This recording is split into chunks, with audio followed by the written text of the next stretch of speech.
Last night's episode of Jimmy Kimmel Live took an unexpected turn when beloved actor Keanu Reeves walked off set following a poignant confrontation with host Jimmy Kimmel over Hollywood politics and cancel culture. The atmosphere in the studio felt different from the moment Keanu Reeves walked onto the Jimmy Kimmel Live set. The 61-year-old actor, known for his kind demeanor and legendary roles as Neo in John Wick, carried himself with his usual humble presence. But there was something in his eyes that suggested this wouldn't be just another promotional appearance. Jimmy Kimmel, flashing his trademark grin, welcomed Reeves to thunderous applause from the studio audience. "Keanu Reeves, everybody, the man, the legend," Kimmel announced, his voice carrying that familiar late-night host enthusiasm that had made him a household name. Reeves settled into the guest chair with his characteristic understated presence, offering a polite nod to the audience before turning his attention to Kimmel. The initial pleasantries went smoothly enough, with a discussion about Reeves's latest project, a few light-hearted anecdotes about working with various directors, and the obligatory stories about his dedication to his student work that had become part of his public persona. But as the interview progressed, Kimmel began steering the conversation toward territory that would prove to be a minefield. "You know, Keanu, you've been in this business for over 3 decades. You've seen Hollywood change dramatically. What do you think about how the industry handles controversial figures these days?" Reeves's expression shifted almost imperceptibly, his brow furrowing slightly. "What do you mean by that, Jimmy?" Kimmel leaned back in his chair, his smile taking on a more calculated edge. "Well, we've seen a lot of actors face consequences for things they've said or done. Some people call it accountability. Others call it cancel culture. You've always been pretty quiet about your political views. Do you ever worry about saying the wrong thing?" The question hung in the air for a moment too long. Reeves's hands, resting on the arms of his chair, seemed to relax slightly. "I think it's a good thing for people to be held accountable for genuine wrongdoing," he replied carefully. "But it's a very difficult path to navigate when you consider how quickly someone's life can be destroyed by what you call a mob mentality." Kimmel's eyebrows rose slightly, sensing an opportunity. "That's interesting. So you think some of the people who faced consequences maybe didn't deserve it? I mean, we're talking about some pretty serious allegations in some cases." "I'm talking about the principle of the thing," Reeves said, his voice maintaining its characteristic soft tone but with an underlying sincerity. "There's a difference between holding people accountable for genuine wrongdoing and destroying someone's livelihood because they expressed an unpopular opinion or made a mistake years ago." The studio audience, which had been periodically chuckling at Kimmel's jokes throughout the evening, grew noticeably quieter. Some shifted uncomfortably in their seats, sensing the conversation was taking an unexpected turn. Kimmel pressed further, his journalist instincts seemingly overriding his role as entertainer. "But Keanu, don't you think that people in positions of influence like actors and celebrities have a responsibility to be careful about what they say, especially when it comes to sensitive topics?" Reeves's eyes narrowed slightly. "Careful according to whom? You? The Twitter mob? Some corporate boardroom?" His voice remained gentle, but there was depth beneath it now. "I've been in this business since before you were born, Jimmy. I've seen trends come and go, and I've seen good people destroyed by hysteria. I wouldn't call holding people accountable for hate speech hysteria," Kimmel shot back, his own tone becoming more pointed. "When someone uses their platform to spread harmful ideologies or make discriminatory comments, shouldn't there be consequences?" The tension in the studio was palpable now. Camera operators continued filming, but several crew members exchanged glances. In the control room, producers were likely debating whether to cut to commercial. Reeves leaned forward slightly, his legendary thoughtfulness now fully focused on his host. "And who decides what constitutes hate speech, Jimmy? You? The network executives? Some algorithm designed by 20-something programmers in Silicon Valley?" He paused, letting the question hang. "Or maybe it's decided by talk show hosts who think they're arbiters of moral authority." The comment hit like a physical blow. Kimmel's practiced smile faltered for just a moment, replaced by something harder. "I think most reasonable people can recognize hate speech when they see it, Keanu. We're not talking about complex philosophical debates here. We're talking about basic human decency. Basic human decency, Reeves repeated, his voice carrying a tone that suggested he found the phrase inadequate. That's a convenient phrase, isn't it? Broad enough to mean whatever you want it to mean. The audience was now completely silent, sensing they were witnessing something unprecedented. This wasn't the usual playful back and forth between host and guest. This was something raw and real, and it was happening live on national television. Kimmel, perhaps realizing he was losing control of the interview, attempted to regain his footing. Look, I think we can all agree that racism, sexism, and bigotry are wrong. When public figures promote those things, they should face consequences. That's not controversial. That's just, there you go again, Reeves interrupted, his voice cutting through Kimmel's words like a quiet blade. Defining the terms of the debate to suit your narrative. Kimmel's face flushed slightly, his professional composure beginning to crack. I'm not defining anything, Keanu. I'm just pointing out that there are consequences for harmful behavior. That's how society works. Society? Reeves's laugh was gentle and sad. Or is it how your particular corner of Hollywood works? Because last I checked, society includes people who don't live in Malibu mansions and don't get their worldview from entertainment industry groupthink. The comment struck a nerve. Kimmel's smile disappeared entirely, replaced by barely contained irritation. That's rich, coming from someone who's made millions playing characters that save the world without consequence. Maybe you're just uncomfortable because the real world has more nuance than your movies. Reeves's eyes flashed with sadness. Don't lecture me about nuance, Jimmy. And don't pretend that what you do here is anything more than performance art designed to make your audience feel superior to people they've never met. Performance art? Kimmel's voice rose slightly, his careful host persona slipping further. I'm trying to have honest conversations about real issues. Maybe that makes you uncomfortable because you've spent so long hiding behind fictional characters. The studio felt electric now, charged with tension that had everyone on edge. Camera operators zoomed in instinctively, sensing they were capturing something historic. In the audience, people were pulling out phones, though security would later confiscate the footage. Reeves stood up slowly, his 6-foot frame casting a shadow across Kimmel's desk. Hiding behind characters, he repeated quietly. That's what you think I do. Let me tell you something about hiding, Jimmy. At least when I play a character, I'm honest about it. I don't pretend to be something I'm not. Kimmel remained seated, but leaned forward aggressively. What's that supposed to mean? It means you sit behind that desk every night pretending to be some kind of moral authority when really you're just another entertainer desperate for applause. Reeves replied, his words cutting through the studio's silence like glass. You take complex issues and reduce them to punchlines and applause breaks. You create divisions where there could be understanding. I create divisions? Kimmel's voice cracked slightly, his composure finally breaking. I'm not the one defending people who spread hate and discrimination. I'm not the one making excuses for bigotry. Reeves's hands were calm at his sides. There you go again. Anyone who disagrees with your worldview is automatically a bigot. Anyone who questions your methods is defending hate. It's a neat little trick, isn't it? Shut down debate by painting your opponents as monsters. The audience was frozen, caught between fascination and discomfort. This wasn't entertainment anymore. It was a raw confrontation between two men representing different philosophies about art, society, and responsibility. Kimmel stood up now, matching Reeves's height as best he could. Maybe some opponents deserve to be painted as monsters, Keanu. Maybe when someone promotes ideas that hurt people, that dehumanize entire groups, they forfeit the right to polite disagreement. And who made you judge and jury? Reeves shot back, stepping closer to the desk. When did talk show hosts become the arbiters of acceptable thought? When did comedians start deciding who gets to work and who gets blacklisted? We're not blacklisting anyone, Kimmel protested, but his voice lacked conviction. We're just choosing not to platform hate. Reeves's laugh was soft and sorrowful. Not platforming hate, that's what you call it. But what you really mean is not platforming anyone who doesn't agree with your political orthodoxy. Anyone who questions the narrative.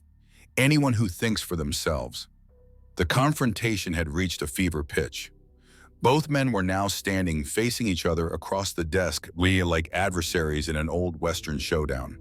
The studio lights seemed harsher somehow, casting deep shadows that made the scene look almost cinematic. Kimmel's face was red now, his careful media training abandoned. You know what, Keanu? Maybe the problem isn't cancel culture. Maybe the problem is that people like you can't handle living in a world where your words have consequences, where you can't just say whatever you want without pushback. Reeves's eyes narrowed to slits. Consequences. There's that word again.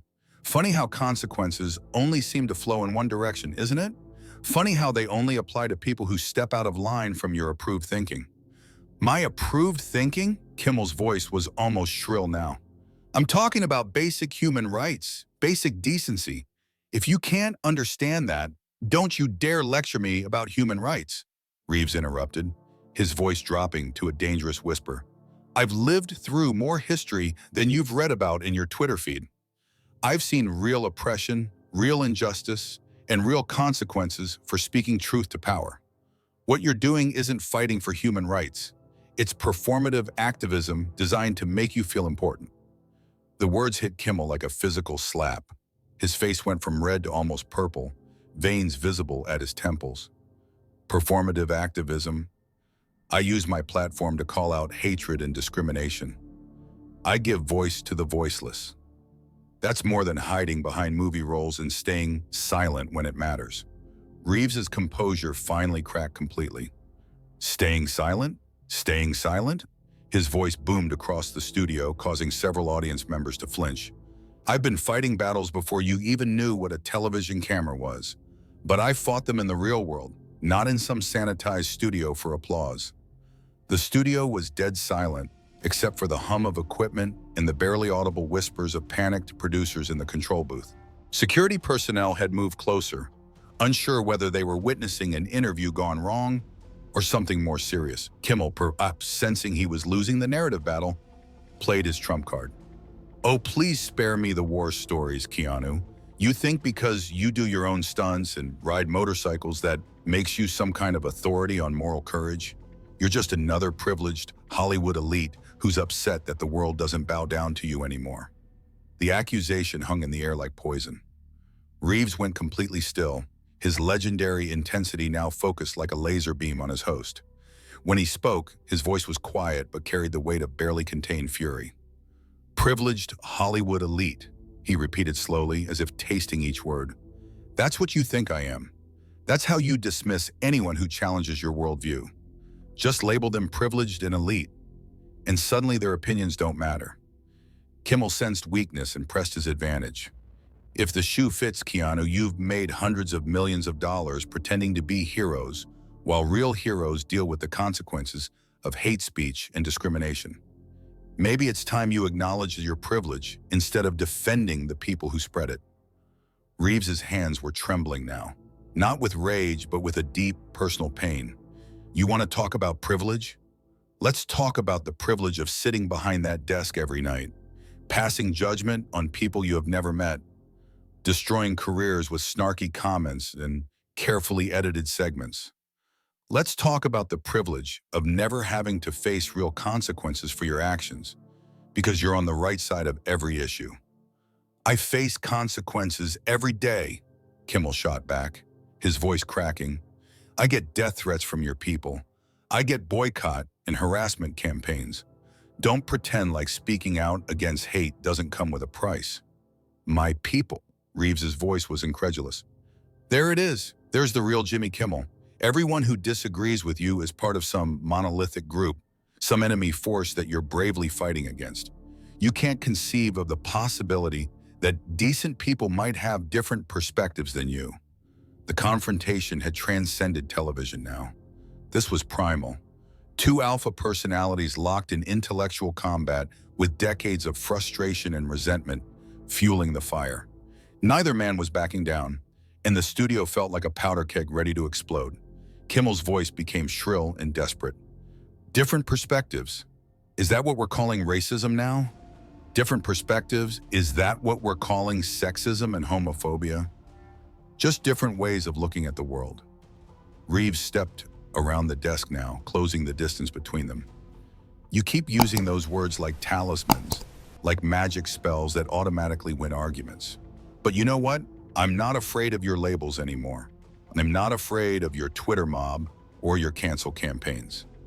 Maybe you should be, Kimmel replied, his voice dropping to match Reeves's intensity. Maybe people who defend hate should face consequences. Maybe the days of hiding behind fame and fortune are over. The threat was unmistakable.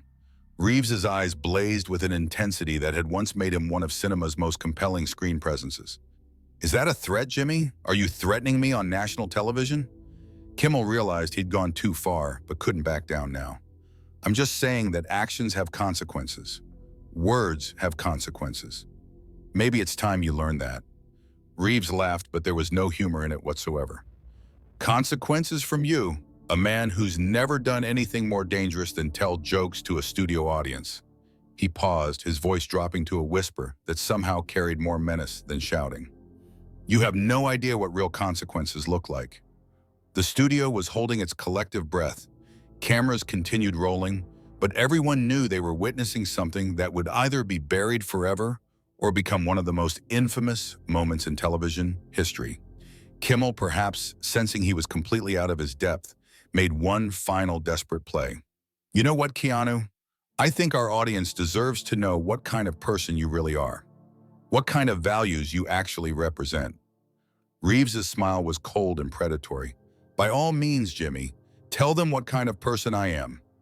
Kimmel's confidence wavered for a moment as he stared into Reeves's steely gaze, but his ego wouldn't let him retreat. Fine. I think you're someone who's so insulated by wealth and fame that you've lost touch with reality. I think you're someone who defends bigotry because it doesn't affect you personally.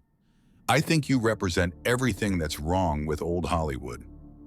The words echoed through the studio like gunshots. Reeves stood motionless for several seconds, processing the attack. When he finally spoke, his voice carried the quiet authority of a man who had commanded respect for 3 decades. Old Hollywood, he repeated slowly. You mean the Hollywood that created art instead of propaganda? The Hollywood that told stories instead of delivering sermons? The Hollywood that respected its audience instead of lecturing them?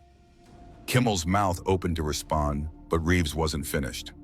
Let me tell you about old Hollywood, Jimmy. Old Hollywood gave people like you the platform you're now using to destroy it. Old Hollywood created the industry that made you rich and famous. And old Hollywood understood something that you've forgotten, that entertaining people is a privilege, not a right to indoctrinate them. The studio audience was transfixed, watching a masterclass in controlled fury. Reeves's voice never rose above conversational level, but every word carried the weight of absolute conviction. You want to know what kind of person I am? Reeves continued, stepping closer until he was directly in front of Kimmel's desk. I'm someone who spent his entire career trying to be worthy of the audience's trust. I'm someone who's risked his life dozens of times to give people authentic entertainment. I'm someone who believes in treating people with dignity, even when they disagree with me. Kimmel tried to interrupt. Keanu, I'm not finished. Reeves cut him off with surgical precision. You asked what kind of person I am, so I'm telling you. I'm the kind of person who doesn't need to destroy others to feel important. I'm the kind of person who can disagree with someone without calling them evil. I'm the kind of person who understands that real strength comes from building people up, not tearing them down. The words landed like physical blows. Kimmel's face had gone from purple to pale. His earlier bravado completely evaporated. He looked around the studio desperately, as if seeking rescue that wasn't coming. Reeves's voice dropped to barely above a whisper, but somehow it filled the entire space. And you want to know the real difference between us, Jimmy? When I'm done with this conversation, I'll go home and sleep peacefully, knowing I've lived my life with integrity. Can you say the same? The question hung in the air like a sword over Kimmel's head. The host opened his mouth several times, but no words came out. His carefully constructed persona had been completely dismantled by a master craftsman who understood the power of authentic emotion over manufactured outrage. I thought not, Reeves said quietly, his point made. He straightened his jacket with deliberate care. every movement conveying dignity and control. You know what, Jimmy? I came here tonight to promote a movie. Instead, I've gotten a glimpse into the soul of modern entertainment, and frankly, I don't like what I see. Reeves turned toward the audience, his voice carrying easily to the back rows without amplification. Ladies and gentlemen, I apologize that you had to witness this. You came here for entertainment, not a lecture on why discourse in this country has become so toxic.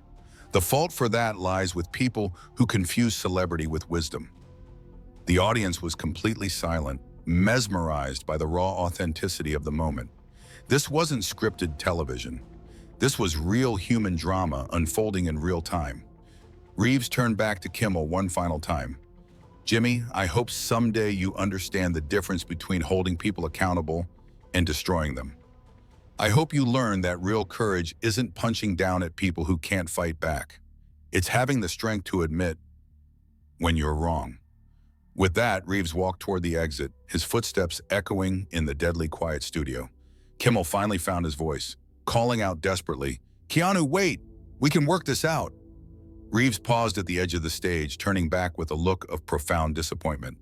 "No, Jimmy, we can't, because working it out would require you to listen, and you've forgotten how to do that." The beloved actor disappeared into the wings, leaving behind a stunned studio and a host who looked like he'd been hit by a freight train. Kimmel stood frozen behind his desk, his mouth opening and closing soundlessly as he processed what had just happened. The audience began to murmur, then talk, then buzz with excitement as the reality of what they'd witnessed sank in.